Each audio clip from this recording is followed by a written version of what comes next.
nuclear, glossopharyngeal, vagus, accessory, and hypoglossal. So next one is the type of those cranial knob. So either those are the sensory, motor, or the mixed one. So those you can memorize. There is a particular mnemonics for this one. Some say marry money, but my brothers say bad boy marry money. So this one is a mnemonic. So as for sensory, another as for sensory, M for motor and B for both sensory and motor. So in this way you can remember. You बुझ्यौ? You थाहा छ है, you know this one, eh?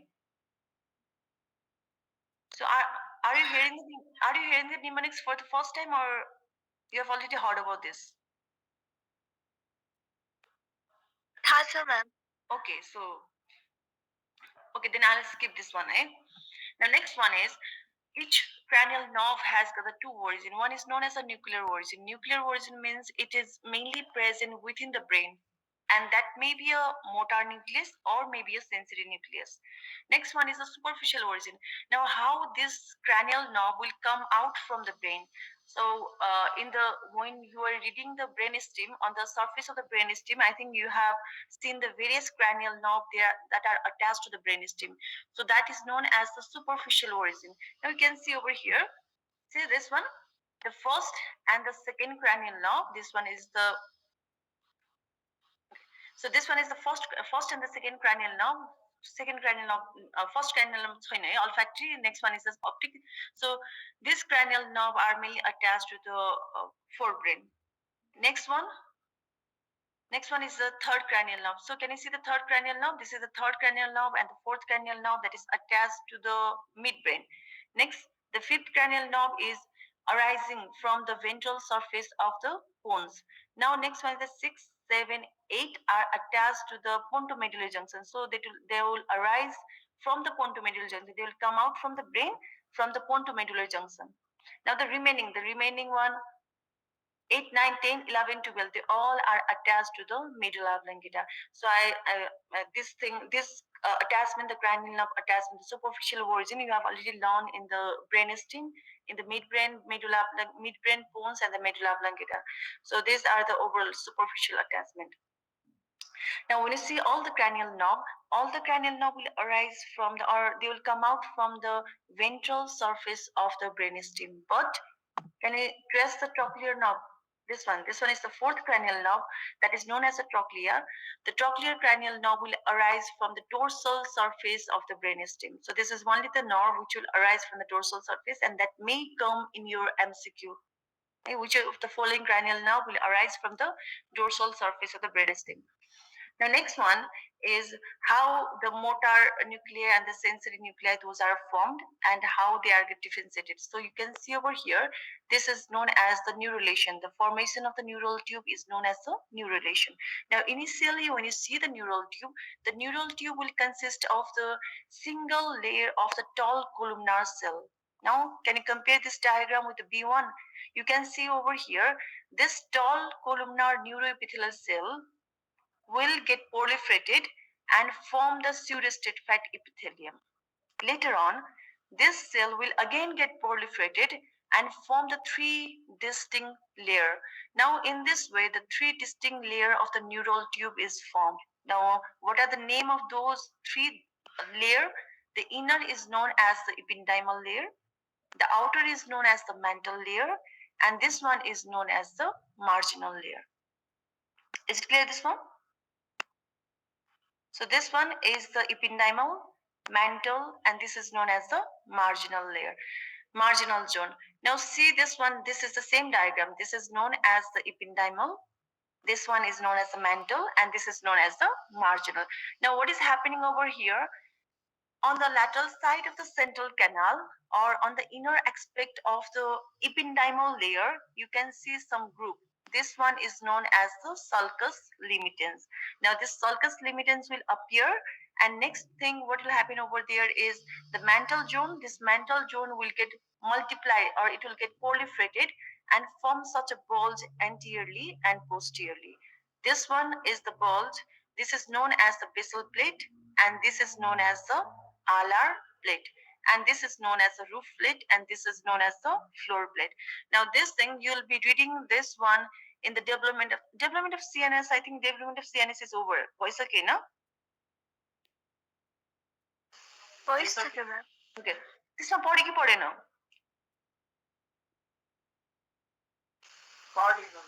Okay. Now next is in the basal plate. What you have to know over here is main is mantle layer will get proliferated into the basal plate and alar plate. The basal plate will consist of the motor nuclei, and the alar plate will consist of the sensory nuclei. This thing only you have to know. Now let us see another one.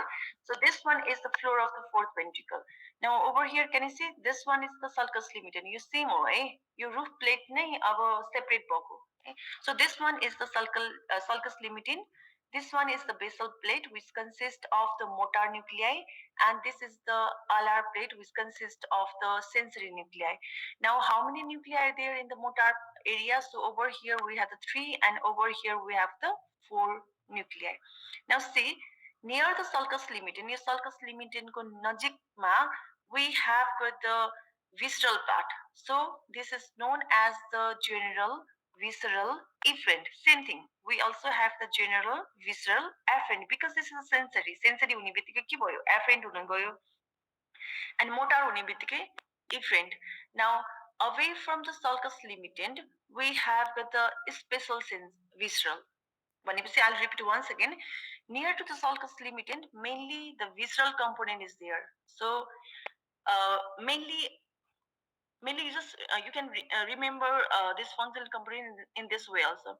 Just see, we have the two, either either the information is carried from the viscera or carried from the body. So in this way we have the visceral, and next one is the somatic. Our somatic matter, just see the somatic it may carry the general sensation, it may carry the special sensation. So on the basis of that, general somatic afferent, special somatic afferent is given. Now next one, see the visceral one. In the viscera, it may carry the pain temperature sensation from the viscera. So that is known as the general visceral afferent. Now next one is it carry the special sensation from the viscera. That is known as the special visceral afferent. That means it may carry the special sensation, that may be a taste sensation, or that may be a smell sensation. So from the viscera. So those are known as special visceral afferent. Now next, we have to see the motor part. Motor part the visceral is divided into general and special, but the somatic is not divided. So we just say the somatic efferent. Then we say special visceral efferent, general visceral efferent. So these are the all the functional component. Next step is see the sulcus limiting. Near the sulcus limiting, the general visceral efferent and general visceral part is present. Now, away from the sulcus limiting, special visceral is present. Now, away from that, only the somatic is present. That means the nerve which will carry the information from the viscera will be present near to the sulcus limiting, or the nuclei. Those nuclei will be present near to the sulcus limiting. Is it clear now? You busy, so these are the functional component, and you have to remember all those. Now, next is the first one is the somatic efferent. Now, what the somatic efferent is going to do, the somatic efferent, and over here we do not have the general and the special one. So the somatic efferent means it is going to carry the information from the viscera, or it will carry the information towards the viscera. Efferent भनेपछि के भयो? Towards the viscera. Okay, that means it is the somatic efferent. You have to remember this one is very important. You have to remember. You याद करो. If you understand this one, then it will be very easy to find out the functional component of the cranial nerve. यो बुझेन भने एकदम गाह्रो हुन्छ.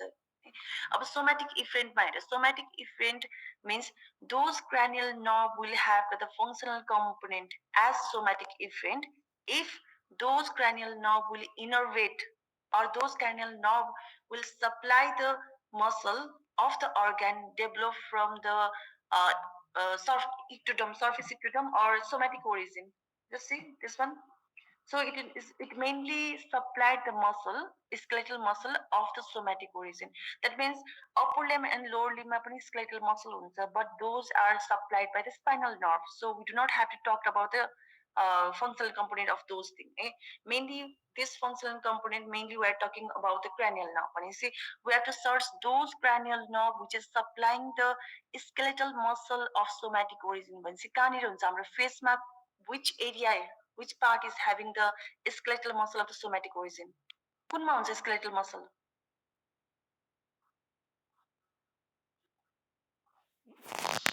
Muscle of mastication. Muscle of mastication is skeletal muscle भन्छ र होइन होइन, muscle of mastication is arise from the branchial arches. Somatic origin हुनु पर्यो नि यसमा त.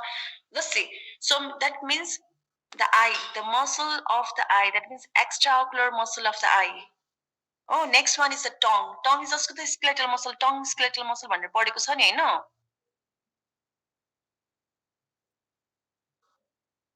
Hello? Okay, so the tongue, the muscle of the tongue and the muscle of the eye, those are the muscle, skeletal striated muscle of the somatic origin. That means you have to source the nerve which is supplying the muscle of the eye and which is supplying the muscle of the tongue.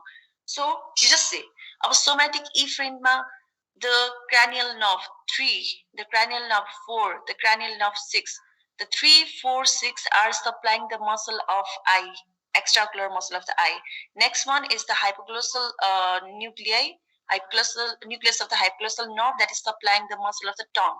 So those will be having the somatic efferent. Now why I'm saying this one, अब तपाईहरुले oculomotor को लेख्नु पर्यो है. Write down the functional component of oculomotor भन्यो भने one thing you can write oculomotor, the somatic efferent. It is one of the functional components, the somatic efferent. Now next, if you have to write the functional component of the hypoglossal nerve, then you can write it is the somatic efferent. So for that purpose, you have to be very clear about this thing. Now next, I'll move to the special visceral efferent. That means it is also supplying the muscle or the efferent motor ko le bhane ta. Motor means either it has to supply the muscle or it has to supply the gland. Over here, this functional component, this nuclei is supplying the muscle. Now, special visceral efferent, those cranial nerve will have the functional component as special visceral efferent. For that thing, the cranial nerve has to supply the muscle arising from the branchial arches. Just see, to muscle derived from branchial arches.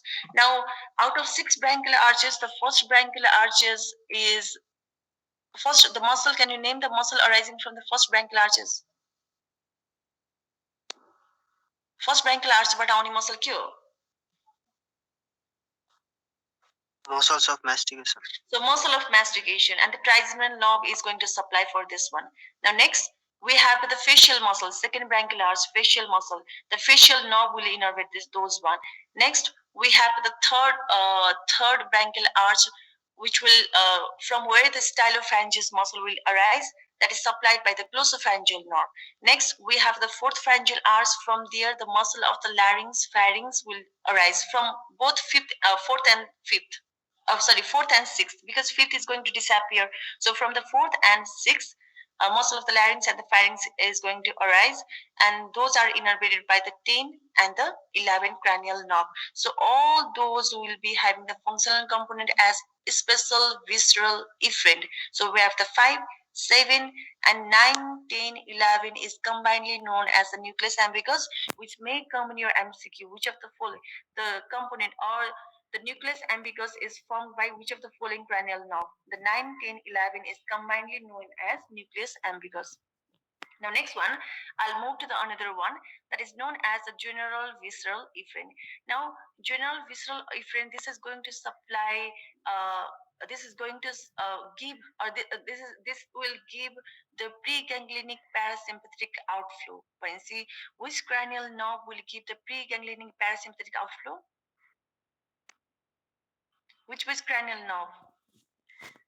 Preganglionic parasympathetic outflow. कुन कुले दिन्छ? 3, 7, 9. 7, 9, 10.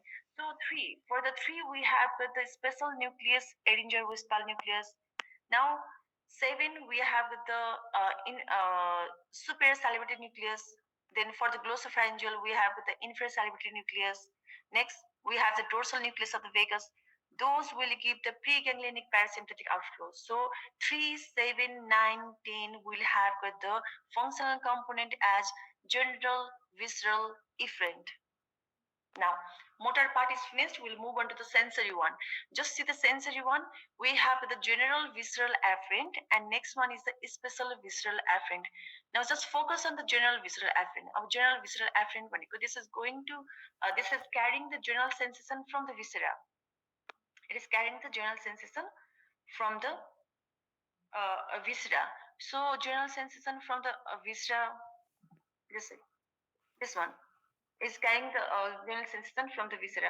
Now, next we have the special visceral afferent, which is combinedly denoted by the nucleus of tractus solitarius.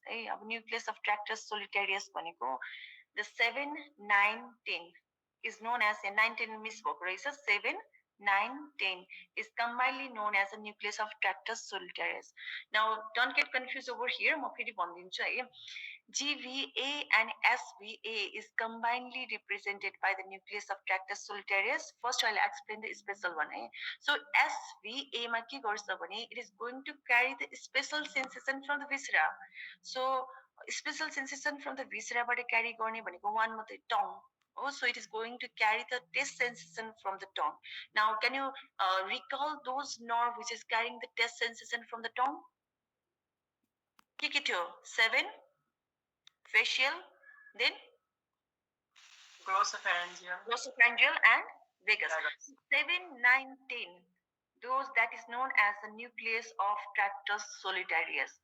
So over here, can you see the upper part? This part will be having a component as SVA, and the lower part of the nucleus of tractus solitarius will receive the general sensation. भनेपछि nucleus of tractus solitarius को माथिको पार्टले special sensation receive गर्छ, तलको पार्टले general sensation receive गर्ने भएको भएर we combinedly called this one, we combinedly put a nucleus of tractus solitarius in both GVA and SVA. Is it clear?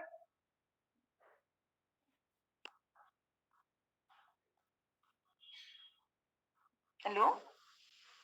Clear, ma'am. Hello? बुझ्यो? बुझ्यो, ma'am. Okay, now I'll move on to the green part. So this one is known as a general somatic afferent. Now what is it is going to do? It is going to carry the pain temperature sensation from the body. That means mainly from the face area. A face area but a main temperature sensation or carry what is one cranial nerve? There is only one. Trigeminal.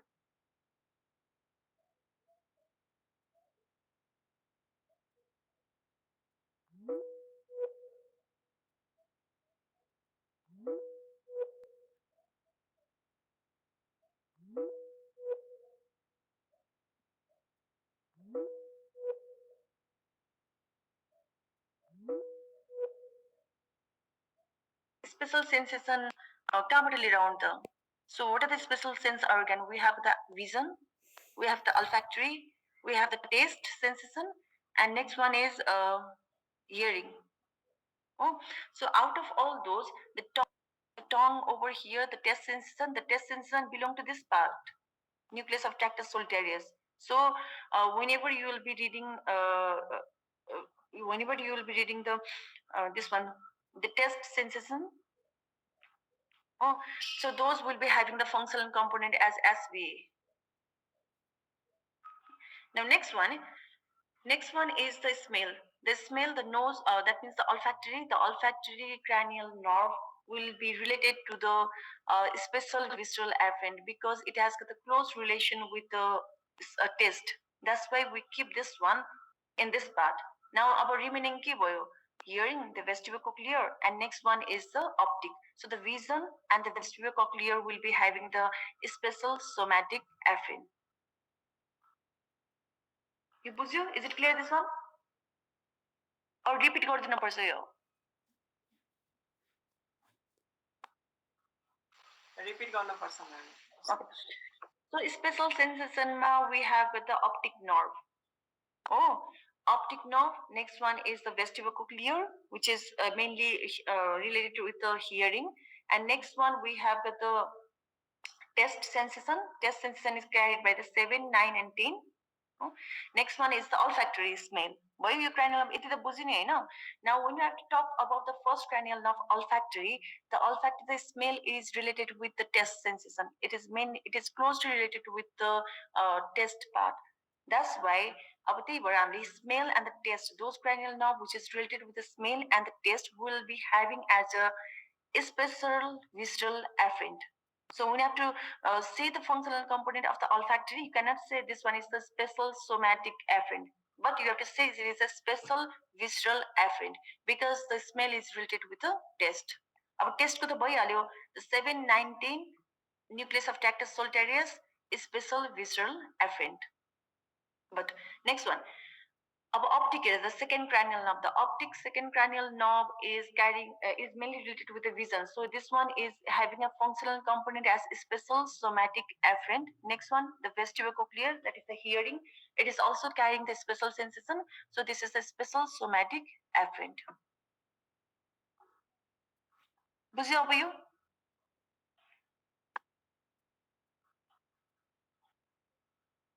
Hello? बुझ्यो ma'am. You actually you only time लाग्छ है. This one is a difficult part of the cranial nerve, so it will take time to remember all those things. Now this one is a kind of note for you. This is the same thing. This is the same one. Now this is also the same one. I've just mentioned those one in the box. Now, so this over here in this figure also, this one, the red one will represent the motor nuclei and the blue one will represent the sensory nuclei. Now, the first will move to the olfactory nerve. So the olfactory nerve is what type of nerve? It is a sensory, motor, or the mix? Olfactory. Sensory. It is a sensory. So sensory हुने बित्तिकै the functional component will be E or A. Efferent हुन्छ कि afferent हुन्छ? Afferent. Afferent. Now, out of all those four afferent, the functional component of olfactory nerve will be के हुन सक्छ the functional component? Special. It is carrying the special sensation है भनेपछि special sensation from body भनेपछि special visual हुन्छ र यो. Sorry, you olfactory, eh? Okay, this one optic one. So this one is the olfactory. This is the smell which is related with the taste sensation. So this is known as a special visceral afferent. Okay. Now see over here, the olfactory nerve is covered by the meningeal sheath. Now how the olfactory nerve will arise, you can see in this figure. This one is the bipolar olfactory nerve. So the axon of the bipolar olfactory neuron which is present in the nasal mucosa that will form the olfactory nerve. You can see in this part also, you can see the bipolar olfactory cell. This is the axon. This one is the peripheral process. This one is the central process. The central process will form the olfactory nerve, and this olfactory nerve will pass through the cribriform plate. You have your bone part, the cranial, the basalis पढिसक्यो Hahn. So in the basalis, I think you have seen the cribriform plate from where the olfactory nerve will enter into the brain. Then finally it will enter into the olfactory bulb. This is known as the olfactory bulb. Now what is happening over there? The olfactory nerve is synapsing with the cell present in the olfactory bulb. And in the olfactory bulb, we have mainly the three different types of cell. One is known as the mitral, granular, and the tuft cell. These are the different types of cells which are present in the olfactory bulb. The axon over here, this will synapse in the mitral cell with the mitral cell. And from here, the axon of the mitral cell and the axon of the tuft cell will form the olfactory tract.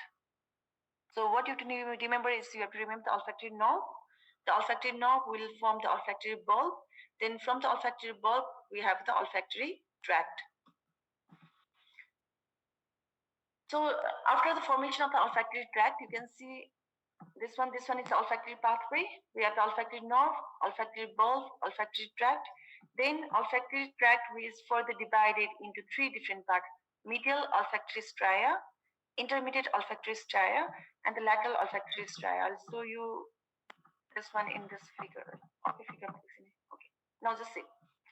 Olfactory nerve, olfactory bulb, olfactory tract. Now this one is the medial olfactory stria, this one is the intermediate, and this one is the lateral olfactory stria. Now the medial olfactory stria will finally terminate in this gyrus. This is known as the paraterminal gyrus, which is present in front of the lamina terminalis. Okay. So this will terminate in the paraterminal gyrus. The next one is over here. This is the intermediate olfactory stria, which will terminate into the olfactory tubercle in the anterior porphyry substance over here. Now next, this is known as the lateral olfactory stria, which will terminate into the piriform cortex. Now the piriform cortex has the connection with uh, other part also. This will be having a connection with the amygdaloid body, entorhinal cortex, hippocampus. So these are known as this one. This one is known as the primary olfactory cortex, and this one is known as a secondary olfactory cortex. So altogether, this will overlap. Finally, you can say this will terminate into the piriform cortex. So this is the olfactory pathway. You can see this diagram, this chart. So olfactory nerve, bulb, olfactory tract, further divided into 3-1: medial, paraterminal gyrus, intermediate, anterior porphyry substance, lateral, piriform cortex. So this one is the olfactory pathway. Is it clear?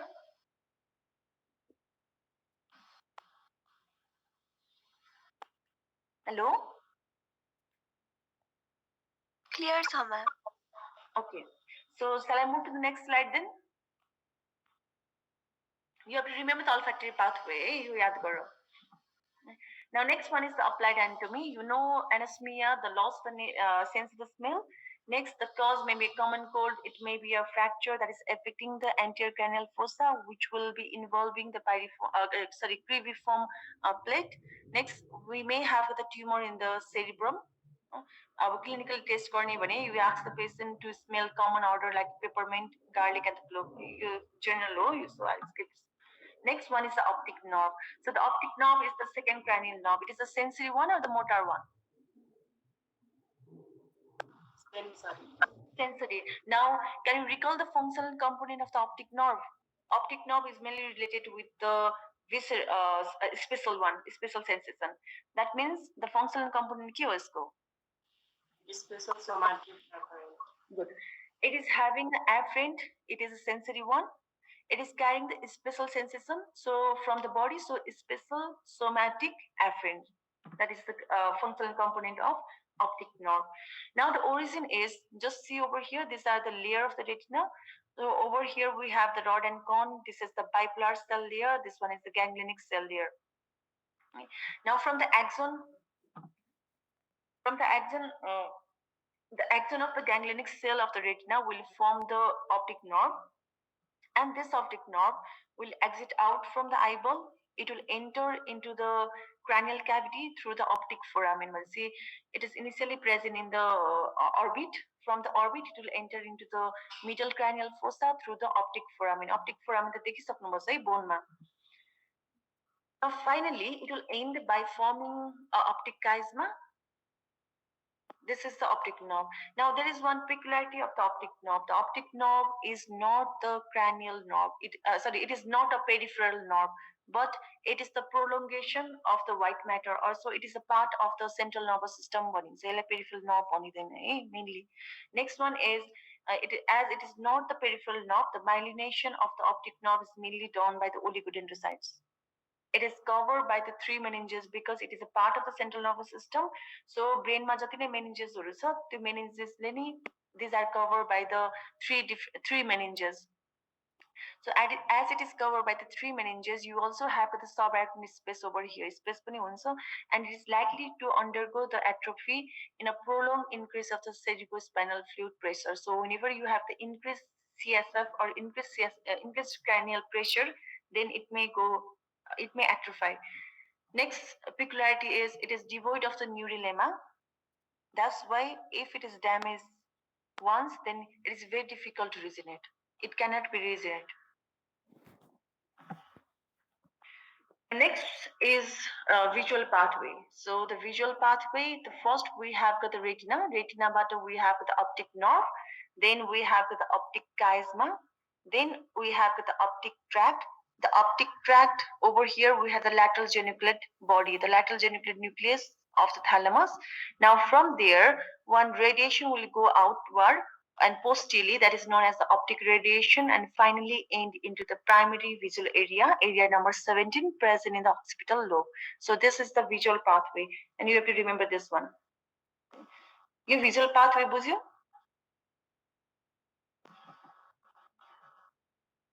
Bujhyo, ma'am. Okay. Same optic nerve, chiasma, optic tract, lateral geniculate body, optic radiation, and area number 17, primary visual area. Now, next, the visual pathway. These are the component of the visual pathway. You have to know about the retina. Retina, we have the various different types of cells. The rod is there, cone is there, bipolar cell is there, ganglionic cell is there, and the optic nerve is mainly formed by the axon of the ganglionic cell.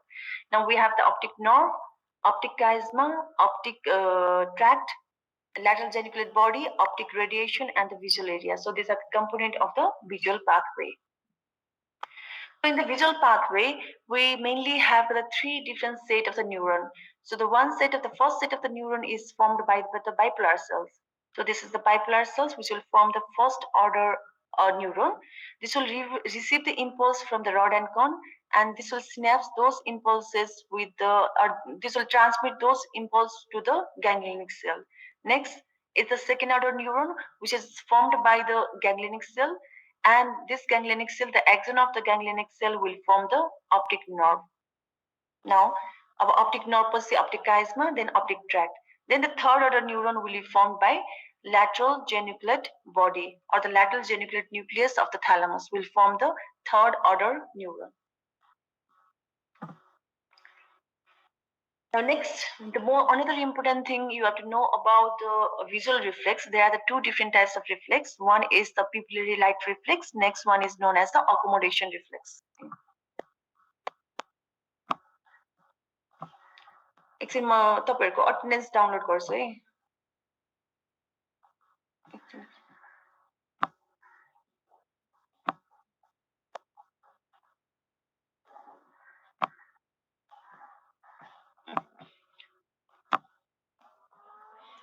Okay, so the pupillary light reflex भनेको, do you have any idea about the pupillary light reflex?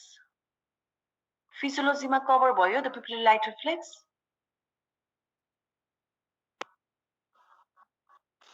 प्र्याक्टिकलमा भयो. हजुर? Practically भयो है. So the pupillary light reflex, when the light falls into the eye, then the pupil of that eye, or the pupil will get constriction. So the constriction of the pupil when the light falls into your eye, that is known as the pupillary light reflex.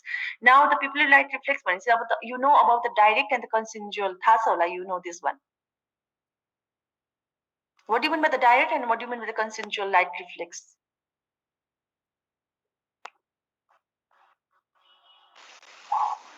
Constriction of pupil in the eye in which light is exposed भने direct अनि एउटा आइमा light expose गर्दा अर्को pupil पनि constrict हुन्छ. That is known as consensual. Now, can you answer me why the consensual light reflex is there? Can you give the reason behind the consensual light reflex?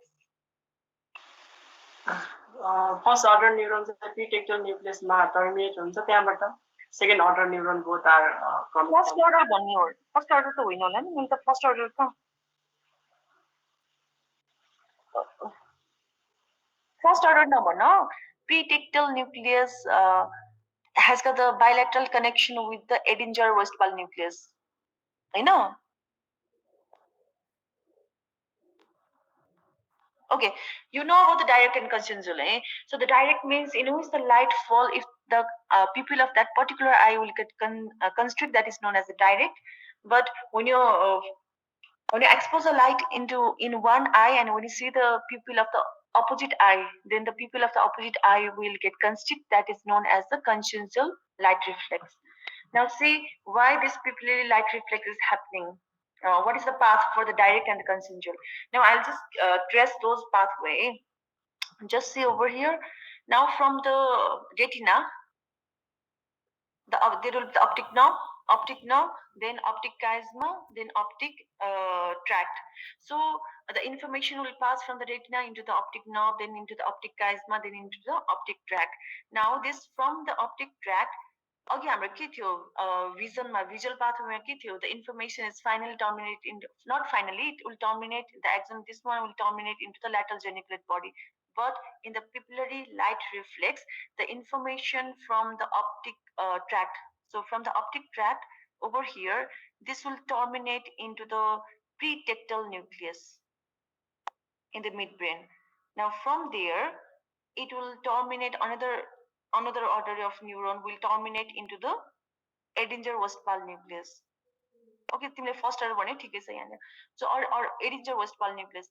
Now from here the information will be carried by through the oculomotor nerve into the ciliary ganglia, and from here the short ciliary nerve will carry the information that will finally innervate the sphincter pupillae, and this is going to constrict the pupil and will have the constriction of the pupil finally. So this is the overall pathway of the pupillary light reflex.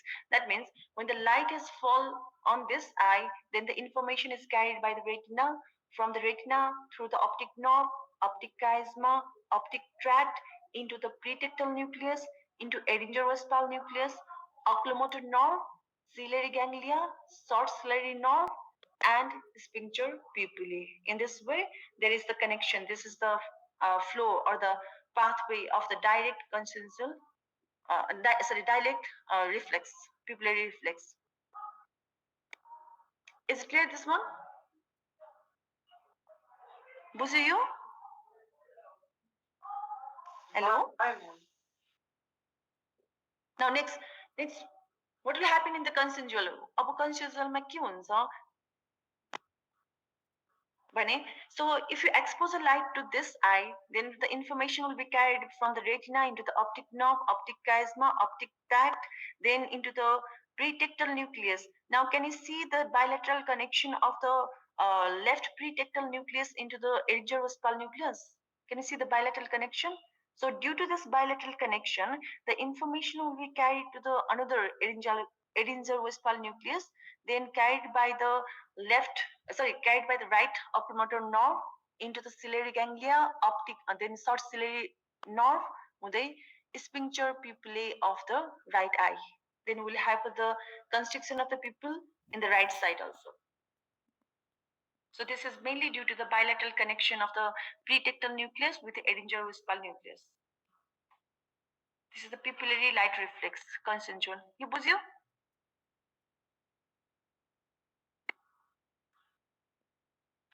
Okay. Now I'll move to the accommodation reflex. Now accommodation reflex means the adjustment of the optical apparatus for a near vision, and for that purpose we require the three different actions.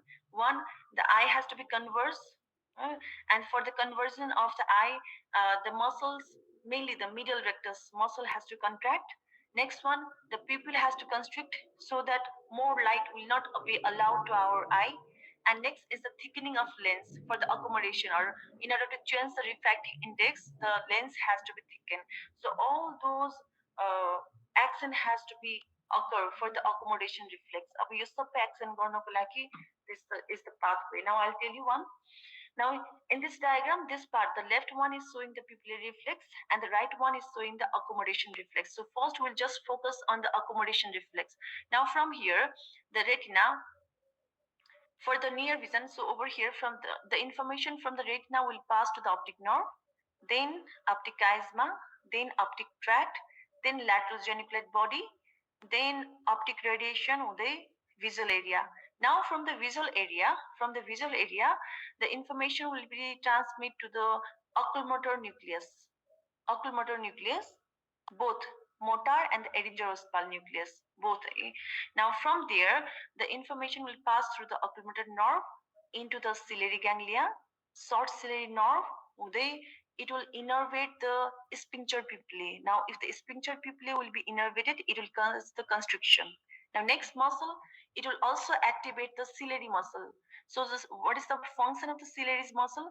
The ciliary muscle contract भयो भने के हुन्छ, the suspensory ligament of the lens will get loose. As a result, the lens will get thickened. So the thickening of the lens is mainly caused by the contraction of the ciliary muscle. So the two action is over. One is the constriction of the pupil and the thickening of the lens has been over.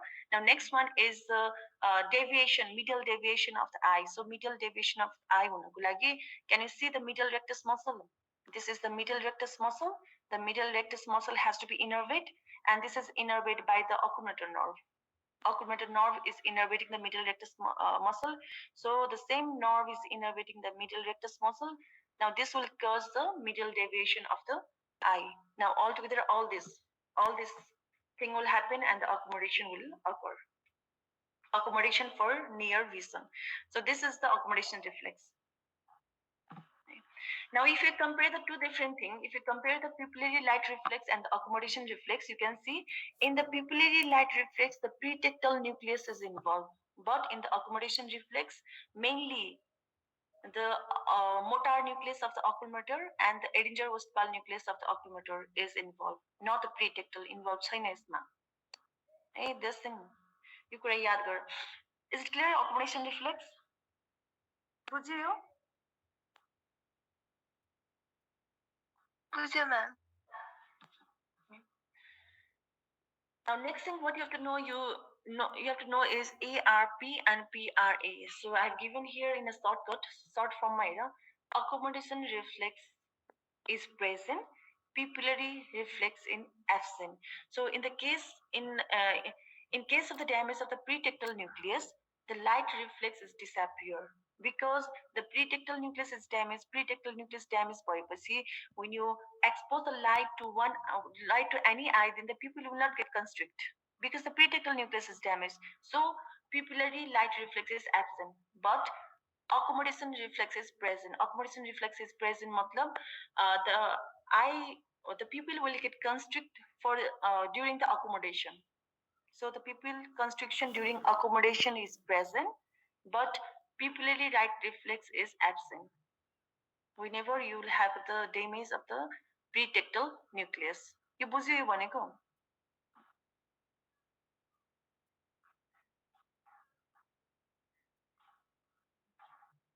Hello? बुझ्यो ma'am. Okay. Now the lesion of the visual pathway. So complete blindness of one eye. So you can see over here. Eh? So when you have a lesion in this part, in number one, you have the complete blindness of the right eye because the right optic nerve is damaged. Now, whenever you will be having a damage in this part, then you'll be having the right nasal hemianopia. थाहा छ right nasal hemianopia भनेको right eye को nasal side को vision मा त loss हुन्छ. Next one, whenever you will be having a lesion in optic chiasma, then we will be having a bitemporal heteronymous hemianopia. That means the temporal side of both eye. So the left mapping temporal, the right mapping temporal. That is known as bitemporal heteronymous hemianopia will happen. Now, whenever you have the this one, the 4-1 damage in this part, that will result to the homonymous hemianopia. That means both the eye को same side, the left half of both eye. यसमा पनि left part गयो, यसमा पनि left part. That is known as homonymous hemianopia. Now the 5th is also homonymous hemianopia, and the 6th one, the last one, this is also homonymous hemianopia. So these are the lesion in optic nerve in optic pathway, visual pathway. So this is all about today's class. We have finished the optic nerve, of olfactory nerve and the optic nerve, and the next class we'll be reading the 3, 4, 5, 6 cranial nerve up to. So if you have any question, then you can ask me.